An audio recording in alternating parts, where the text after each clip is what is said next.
In the year 1945, 2 atomic bombs were dropped in the Japanese cities of Hiroshima and Nagasaki.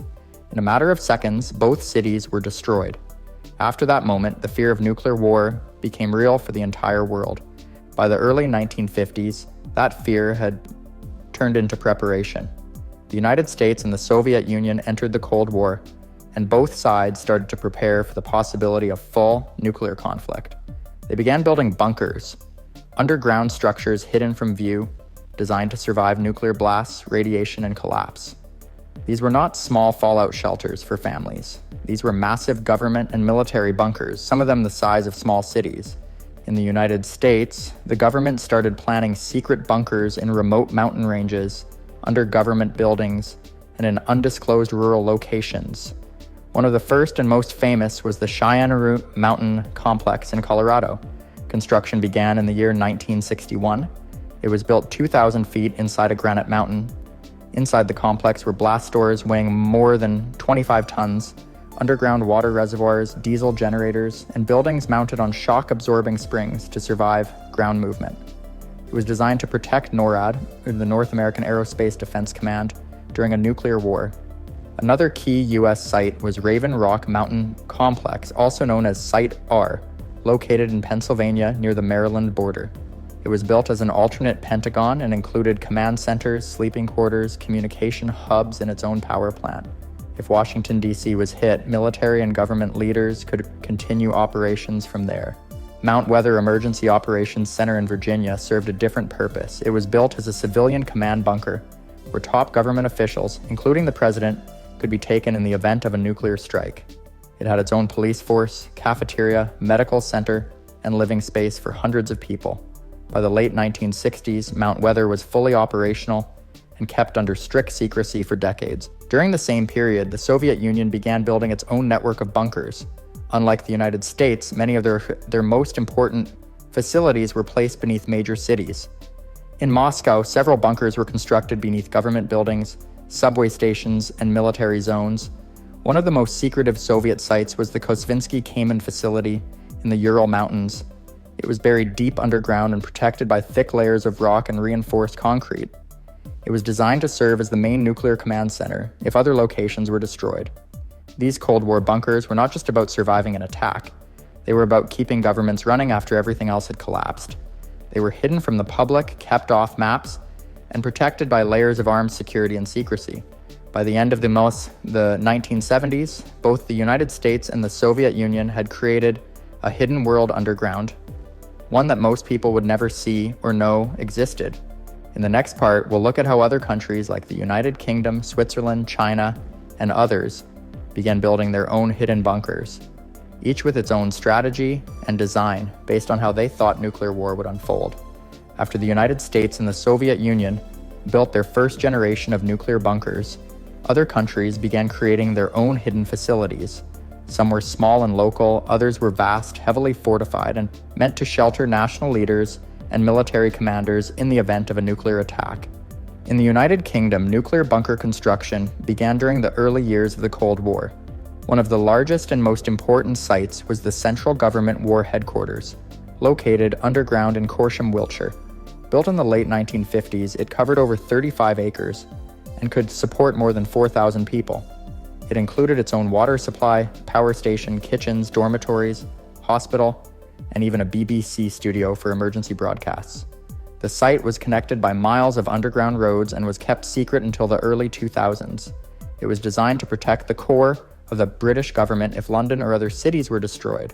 Another key site in the United Kingdom was the Kelvedon Hatch secret nuclear bunker in Essex. Though smaller, it served as a regional government headquarters and was equipped with communications systems, generators, and living quarters. These regional bunkers were part of a larger network across the country, meant to coordinate emergency responses and civil defense in case of full nuclear war. Switzerland took a very different approach. Instead of building a few large bunkers for government officials, the Swiss government created a national system that required every citizen to have access to a fallout shelter. In the year 1963, a law was passed making it mandatory for all residential buildings to include nuclear shelters or to pay into a public shelter fund. By the 1980s, Switzerland had built enough shelter space to house more than 100% of its population. These bunkers were located beneath schools, hospitals, apartment buildings, and public facilities. Some were simple concrete rooms, while others had food stores, filtered air systems, and blast-proof doors. In China, large-scale underground military construction began in the late 1960s during rising tensions with both the United States and the Soviet Union. The most famous project was the Underground Project No. 131, located in the Hubei province.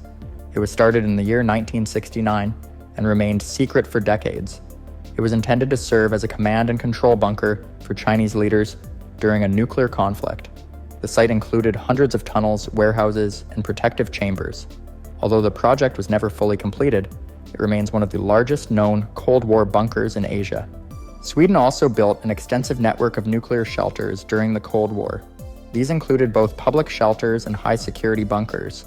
The Swedish government focused heavily on civil defense, and shelters were integrated into apartment blocks, metro stations, and municipal buildings. The Swedish shelter system was so advanced that by the early 1990s, it could accommodate about 80% of the population.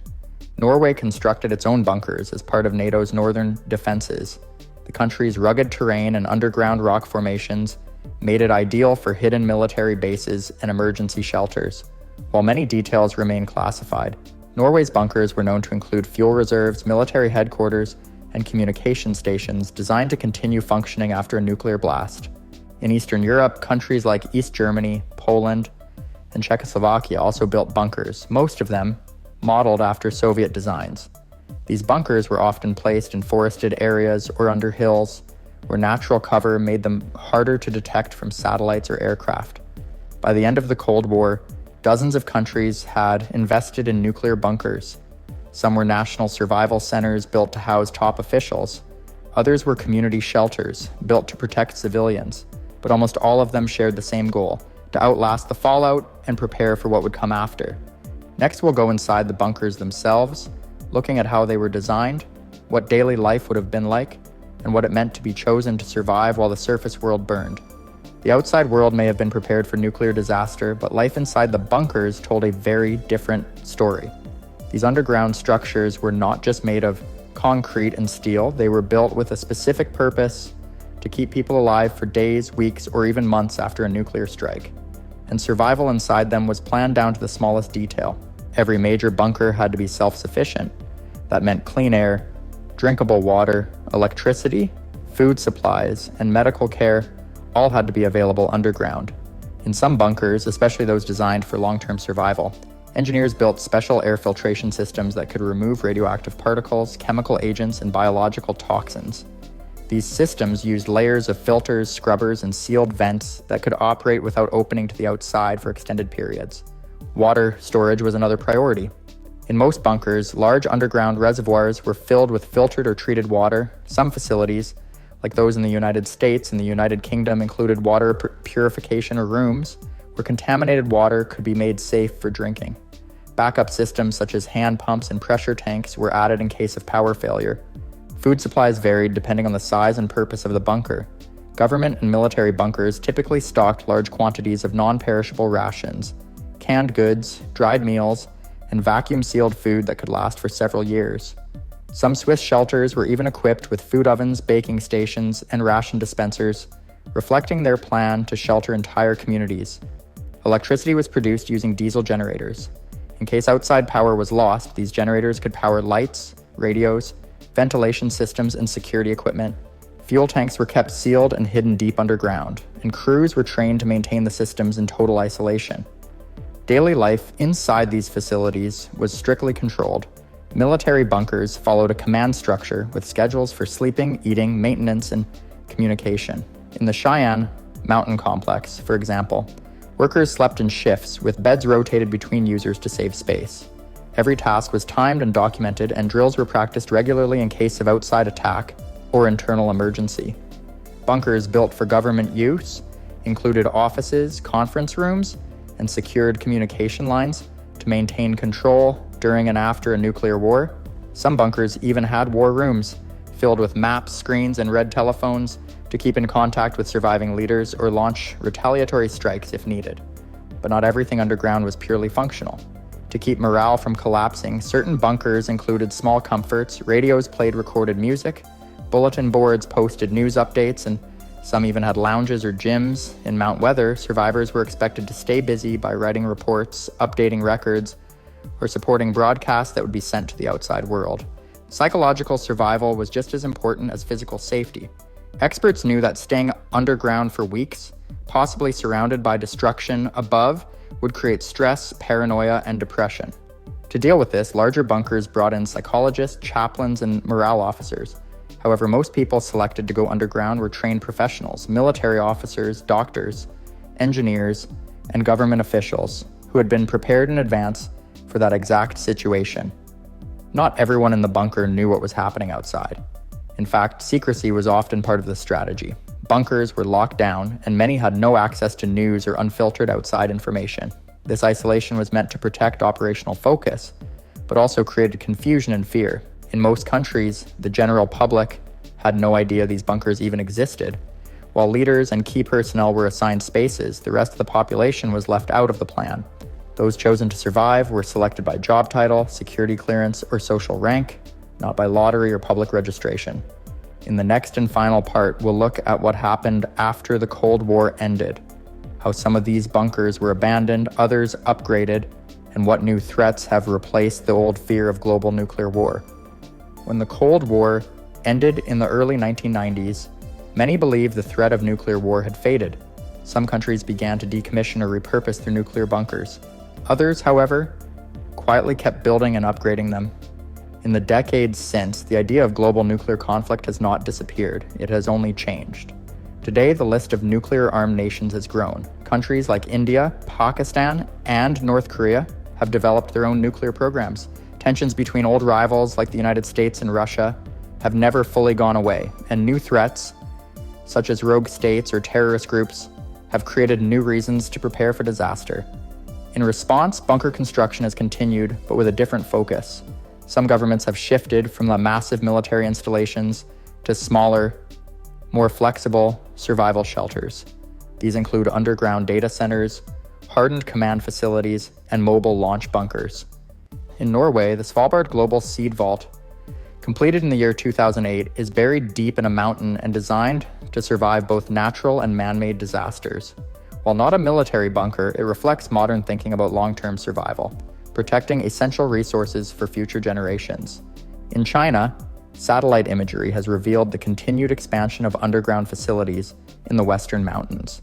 The most well-known is believed to be the underground Great Wall, a vast network of tunnels used to hide missiles and command systems. Though exact details remain classified, estimates suggest it may stretch for thousands of kilometers. Switzerland still maintains one of the most extensive civilian bunker systems in the world. As of the year 2024, the country has enough shelter space to protect nearly every citizen. Swiss law requires new buildings to include protective shelters, and older ones are retrofitted to meet updated civil defense standards. Meanwhile, the private bunker industry has grown. In the United States, companies like Vivos and Rising S offer luxury bunkers for the wealthy, complete with pools, gyms, theaters, and stocked food supplies. These bunkers are marketed not just for nuclear war, but for pandemics, civil unrest, or global collapse. In Germany and New Zealand, similar companies are selling multi-million-dollar survival units in former military bases or deep in the countryside. Some governments, including Finland and South Korea, have expanded public shelter programs in response to regional tensions. In Finland, thousands of underground shelters, many beneath shopping centers and apartment buildings, can be converted into nuclear bunkers within hours. In Seoul, the capital of South Korea, subway stations are reinforced and stocked with emergency supplies in case of an attack from the north. Modern bunkers also focus on digital survival. Hardened data bunkers are used to protect national archives, financial systems, and government servers. Iceland and Switzerland both host underground data centers built to survive electromagnetic pulses or infrastructure collapse. But not all countries are investing in new bunkers. In places like Canada, Australia, and much of Europe, the focus has shifted to prevention, diplomacy, and international treaties. While some facilities remain operational, fewer resources are spent on preparing for nuclear conflict, and more on stopping it from happening in the first place. Still, the legacy of nuclear bunkers lives on. For some, they are a reminder of Cold War paranoia. For others, they are essential insurance against a future disaster. What remains clear is this: beneath the ground, hidden from public view, governments and private groups around the world continue to prepare for the worst. The technology has changed, the threats have evolved, but the idea remains the same. If the world above ends, life may still go on underground.